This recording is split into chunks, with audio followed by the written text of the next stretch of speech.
There is a sculpture in the sand dunes at Bunker Bay, directly in line with the surf break where my son was killed.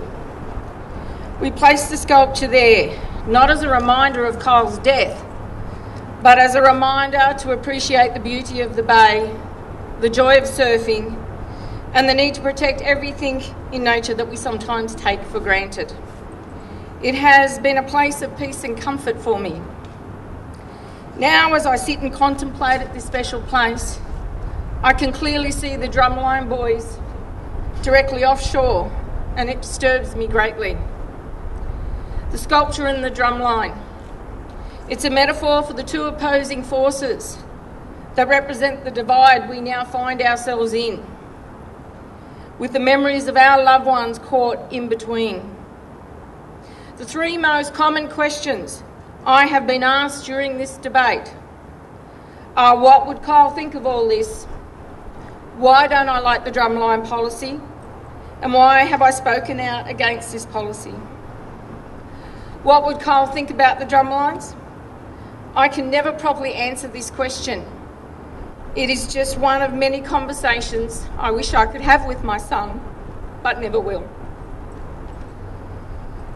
All that I can say for certain is that I have spent many hours thinking about how I might be able to honour his unfinished life, and what I need to do to stay true to my own beliefs so that I do not lose myself completely during this journey.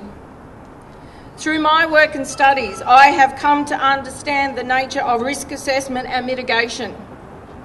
And my understanding is that when you are trying to prevent a potentially fatal outcome, you do everything possible not to introduce new risks into the process. This is paramount, even if it means you have to accept a greater cost or more planning in order to achieve a more sophisticated outcome. So when this policy was announced, my immediate and continuing response was that this was a mediocre and fundamentally flawed strategy in both concept and execution.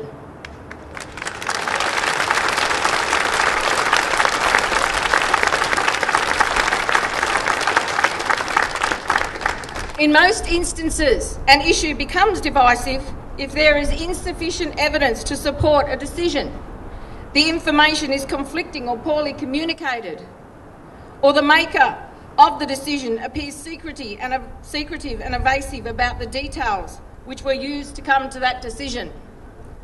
All of these things can make people uncomfortable with accepting the decision as a viable solution. There can be no doubt that we all want solutions for greater safety in the ocean, but the issue is who do we listen to and why? For me, the answer is that we expect our experts to use best practice science to save lives in the medical context. So why should we not expect the same to save lives in an environmental context?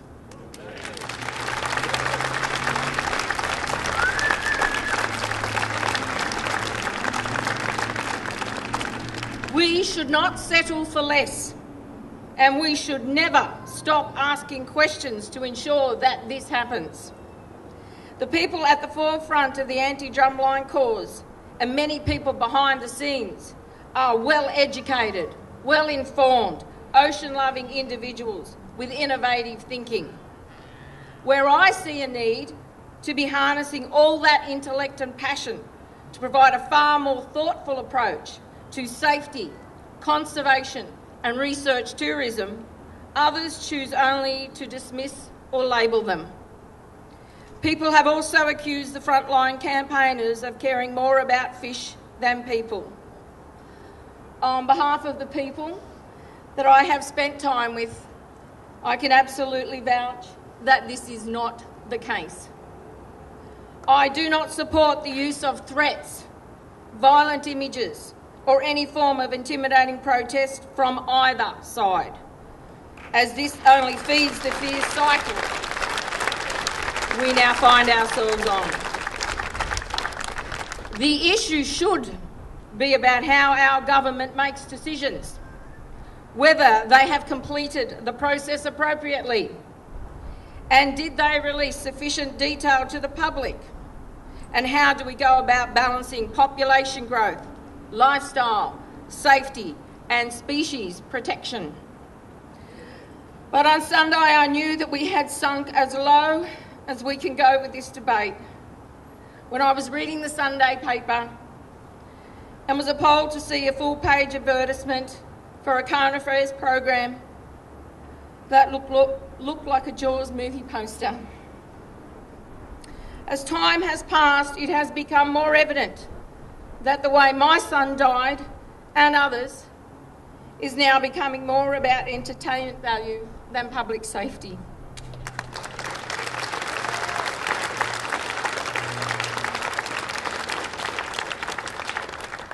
It has also been reported that anti-culling supporters have threatened the loved ones of victims on social media. This is a despicable act which no thoughtful person would support.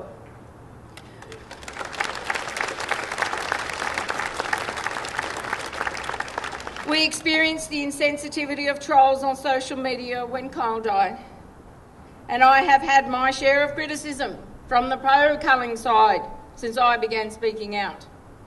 But we cannot stop the individuals on either side of the debate who choose to express their opinions inappropriately. Our only defence is to ignore it and to show no fear in response. Dramatising it only encourages this type of behaviour.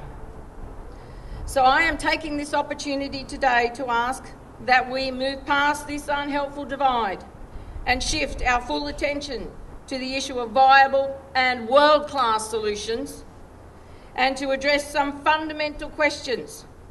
Because the fact is, I do not like the drumline policy because it is so far below my expectations of what we are capable of.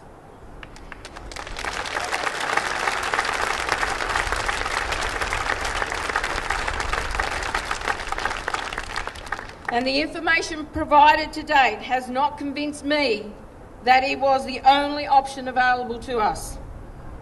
Given the backlash to the policy, it would seem indicative that there are many who also feel the same way. We all know that once you start down a path like this, it will be almost impossible to have the lines removed in the future.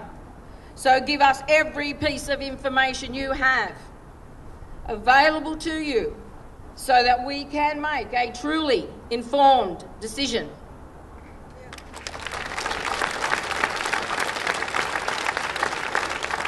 This state is blessed with an amazing marine resource that is not being fully recognised for the economic, tourism and scientific research value that it can bring to this state.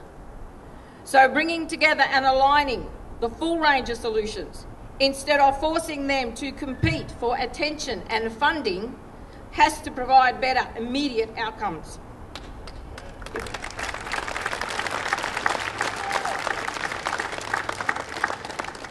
If this debate has proved nothing else, it has clearly demonstrated that we are absolutely fascinated by sharks. And my son was too. When I removed some of his personal belongings just after he died, I found a great white shark that we had collected on our travels. But to move forward, there are also some challenging questions that need to be addressed. Why kill if there are more sophisticated ways of dealing with shark hazard? How are we going to weigh up and value the viability of species against our ever-pervasive leisure activities? Sharks are not owned by one state or community. So are the opinions of residents in some communities more important than the opinions of the wider Australian community?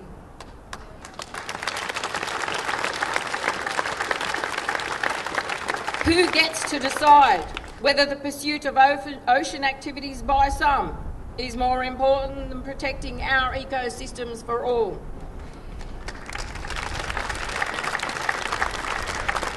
If people are willing to adjust their water activities and behaviours for crocodile and stinger risks in the tropical north, why are we unwilling to do the same for shark risks along the southern WA coastline? If a person chooses to pursue activities in a known high-risk place, do they then have the right to blame the government and demand action if a fatality occurs? If one person gets pleasure from surfing and another person gets pleasure from seeing wildlife, whose activity and pleasure should take precedence and why? If we do not find a way to answer these challenging questions thoughtfully, then any attempts to bring an end to this division will ultimately fail. It is the failure to deal with these issues, along with the lack of discussion and consultation with the wider community on mitigation strategies, which has brought us to this divide in the first place. So what I am asking for, and what I believe we have the right to demand, is the opportunity for all solutions to be heard and thoughtfully considered by our elected representatives in an open and uncensored forum, and then the beginning of a dialogue to find answers for some of the fundamental divides in community attitudes and behaviours. For our part, if we can provide a safety case and a business case for greater excellence in how we deal with shark risk and how we go forward with community involvement, then I expect that our government will show respect by listening to us instead of labelling us.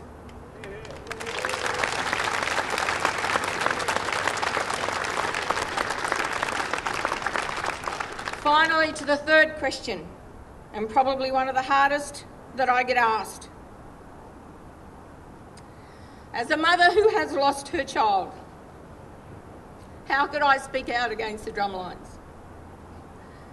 People will always have their own thoughts about this, but many of my most precious memories are of Kyle and I in some far-flung and remote place in Australia, sharing amazing and unexpected moments within our wild and unique environments. From the outback to the oceans, from the Gulf to the Bight, across every state and national park, we explored, interacted and learned from those environments. And we shared moments together that took our breath away. And it is one of these very special moments, etched clearly into my memory, which weighs heavily on my mind when I think about this drumline issue. And if you could bear with me, I would like to share it with you. It was a very cold and foggy morning, and Kyle and I were sitting on the banks of the Franklin River in the Franklin-Gordon Wild Rivers National Park in Tasmania. It was the most incredible feeling of solitude. And we sat in comfortable silence to watch some wildlife forage in the undergrowth. And with just the river and birds as a soundtrack. And I remember breaking the silence and leaning into Kyle and whispering to him, "It's an amazing place, isn't it?" To which he whispered back, "It's awesome, Mum."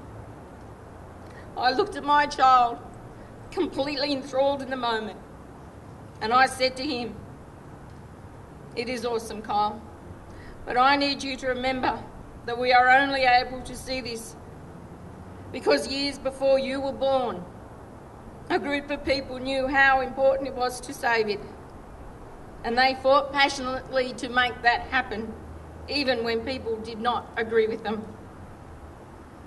That's how I feel about this issue. My sincere hope is in many years to come, a mother and her son will be on board a research tourism vessel as paying guests, kilometres out to sea from Cape Naturalist, as they bring a large great white shark alongside to tag and release it. And that child will turn to his mum with uncontained excitement and say, "That was so awesome, Mum." To be able to see such a creature in the wild, instead of only in a museum or zoo, and to think of the big picture and not just our own short time. I think that's a legacy Kyle would be proud of. That's how I believe I can honour his unfinished life. And that's what I hope we can achieve by speaking out. Thank you for listening.